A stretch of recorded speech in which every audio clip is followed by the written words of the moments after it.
This is the final installment of the Critical Thinkers in Religion, Law, and Social Theory. I'd like to say that this series was inspired in part by what's happening at University of Victoria. And early on, I talked to some colleagues at University of Victoria, and Professor Tully is also involved in that series. So I just want to acknowledge the inspiration for what we're doing here has come from the other side of Canada. I have a number of thank yous, and this is my final opportunity to thank people for all they have done and contributed to the series. So I'd like to be sure to do that and for you to know that the thanks are genuine. We couldn't have pulled the series together without all of the parts I'm about to mention. First of all, my co-organizers, Andre de Liberté, who is, I don't know if he's right there, Pascal Fournier, who is here, is here, Elke Winter, who I don't see, but I'm sure she will be here. She always is. So thank you to my co-organizers for helping to pull this together. Also for the day-to-day pulling together of it, someone who is always working tirelessly to make sure all of the details are correct. That one she already knows. She's going, no, don't thank me. Heather Shipley at the back, the person in the black shirt with the necklace, she does everything from making sure that posters are where they're supposed to be, to making sure the caterer comes, to making sure the guest speaker is collected from the hotel, ensuring the hotel reservation is made, all of the stuff that makes the nitty-gritty of this happen. So Heather, thank you so much. Spencer Bullock, who's right there, and Tori Gunn, I'm not sure if Tori's here today, he usually is. Both have helped us to set up video, make sure again that the posters are delivered and where they're supposed to be properly. Tori had started us off on the design of the posters, so thanks to both of you. Also now, thank you for people who have contributed financially to make this happen. The Faculty of Arts and VP of Research, the Faculty of Law, Civil Division, the Department of Classics and Religious Studies, and again, I also just want to acknowledge that my colleague Naomi Goldenberg has made it partially mandatory for her undergraduate, one of her undergraduate classes to come to this series this year, and we've enjoyed having you, if any of you are here today, so thank you very much for coming. Last but not least, the graduate students in the Religious Studies program have been tireless supporters of the series, and so I'd like to again acknowledge your support and thank you very much. So today, the lecture on responsible citizenship. It's my great pleasure to introduce James Tully. He's the University of Victoria Distinguished Professor of Political Science. His recent publications include Public Philosophy and a New Key, which is 2 volumes, as some of you know as you've been trying to read it. There's Elke Winter, who I thanked earlier. Two volumes. As some of you have been working through that as I have, you'll know that it's a wonderful contribution to the dialogue on citizenship and public philosophy. And a book that introduced me to Professor Tully's work, which is Strange Multiplicity, Constitutionalism in an Age of Diversity. And I think I signed this in every class I ever taught after I read it for about 10 years, so I'm very grateful for that work. I think it's a huge contribution. It's truly become a classic, and I recommend both it and the new contribution that Professor Tully is making to our thinking and to intellectual dialogue in this country and indeed beyond. Without further ado, I'd like to introduce Professor James Tully.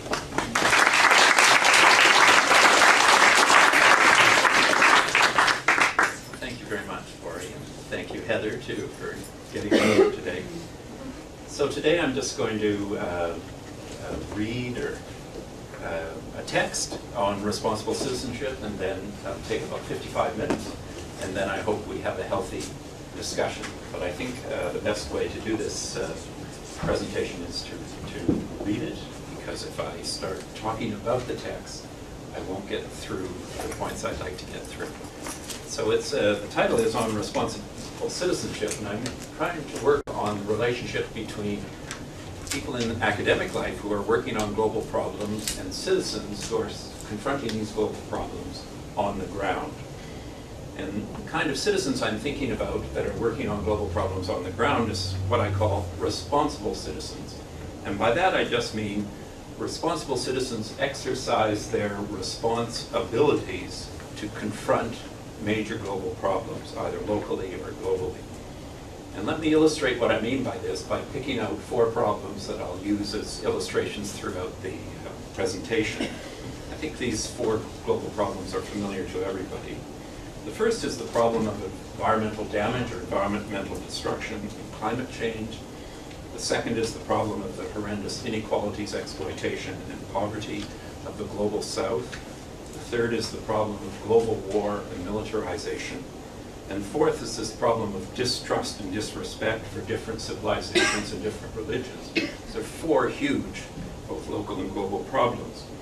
These global problems, I think, are interconnected. The historical processes of modernization, industrialization, Western expansion, exploitation of the world's resources, and economic globalization that are the cause of the ecological crisis are also the major cause of the inequalities between the North and the South.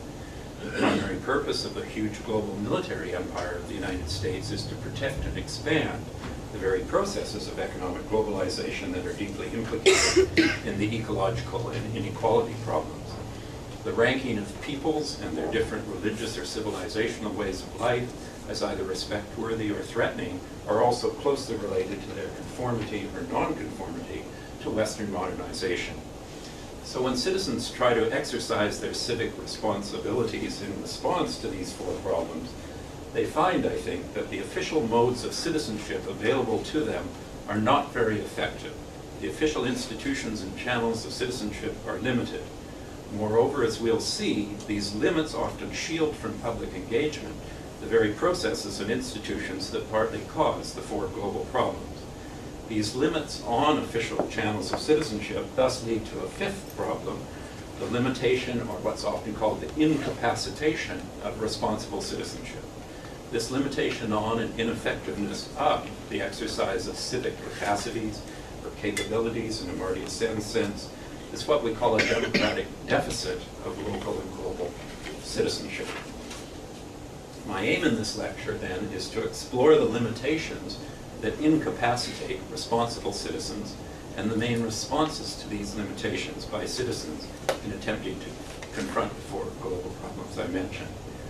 And I take up this, I try and explore this problem in 2 ways. The first part, I set out what I take to be the dominant form or official form of modern citizenship, and I simply call this modern citizenship. It's an institutionalized mode of citizenship that certainly enables a type of citizen participation, yet also limits the effectiveness of a participation in protecting public goods from the 4 global harms I mentioned. And then in a transitional phase, I mentioned the ways in which people have tried to reform this institutionalized mode of citizenship, and then the criticisms that have come downstream of the attempts at reform. And then in the second and longest part of the paper, I look at alternative modes of citizenship that people have invented over the last 100 years, either inside or alongside or underneath or outside of the institutions of modern citizen, alternative ways of being a citizen that they find are more effective in confronting these 4 global problems. And I call this second category cooperative citizenship. And the main project in the paper, really, in the second part, is to clarify this, what I'm trying to capture under this big umbrella term, cooperative citizenship. But I don't think we can understand its distinctiveness unless we compare and contrast it with the modern mode of citizenship, which you're all familiar with. But I think I'm going to give a slightly different interpretation about how it fits together. So here's the first part, just the modern citizenship module that you'll get for the next about 12 or 13 minutes. So modern citizenship, then, is the dominant mode of citizenship today. Conceives of citizenship in terms of, first, the status that an individual has in terms of rights and duties. Secondly, relative to a set of allegedly universal legal, political, and economic institutions. And thirdly, relative to a set of historical processes of modernization that bring about the preconditions. It's a modular, institutionalized form of citizenship associated with the modernization of the West, and with the spread of this form of citizenship and its modern institutions of states, representative governments, and capitalist markets throughout the world. Spread first by colonization, and since decolonization, by policies of reconstruction and democratization of the great powers and the institutions of global government. It's presented as a universal form of citizenship for all peoples. Other forms are represented as pre-modern or less developed or anti-modern. It's standardly said to be the duty or the mission of the Western states to bring this form of citizenship to other peoples, either in the name of civilization or modernization, or more recently in the name of democracy and freedom. So let's look at the features of this modern citizenship module in some detail. First, as I said, it's understood as a status that an individual has relative to a set of institutions. One's a citizen relative to a structure of law to which one is subject. The imposition of formal structures of law lay the groundwork for the status of citizen. The civil law civilizes, that is, creates the conditions of civilization and of civility. It civilizes, or as we say since decolonization, it modernizes. Outside the rule of law, there is no civilization and no citizenship. This status of modern citizenship is defined, first of all, relative to a structure of law. Is defined, I think, in terms of 4 tiers of rights and duties. And I just want to run through these 4. And they're tiered in the sense that the first one has priority. So there are 4 tiers of rights and duties. These sit on a set of institutions, and these institutions are brought about by a set of processes. So it's a whole package in that sense. The first and most important tier of rights is the negative liberties of modern subjects.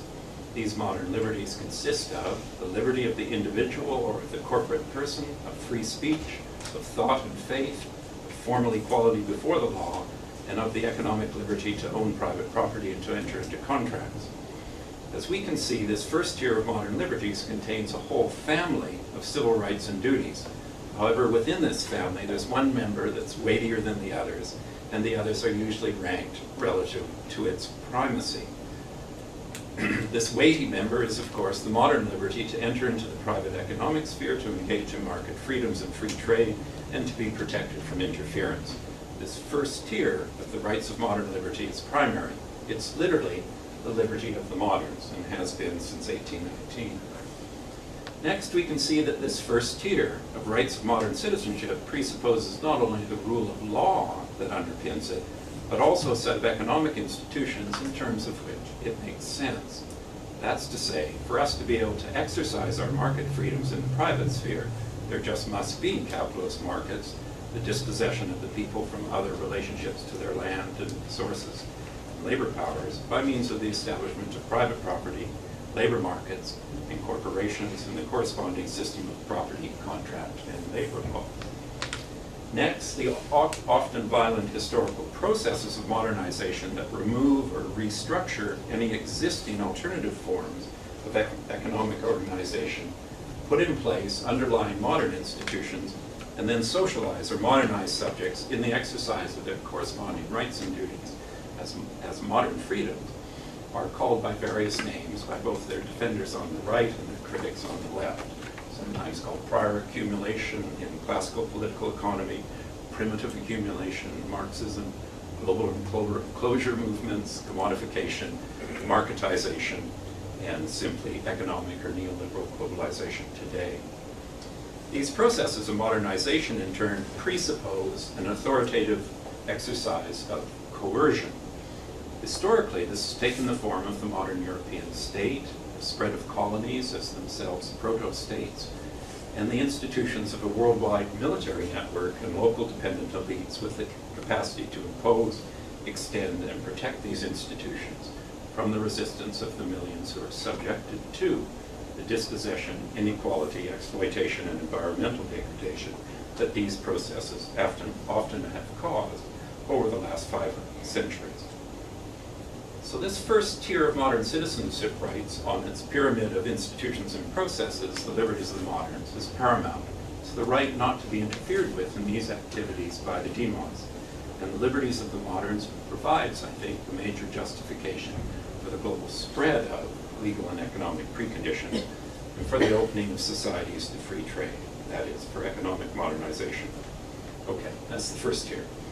The second tier, the rights of modern citizens, is the rights to participate in representative elections, the public sphere, and civil society. On this field of participation, citizens don't exercise capacities of self-government themselves. They're said to delegate these to representatives. Citizens rather exercise communicative and influence power, as Habermas puts it, in elections and deliberation in the public sphere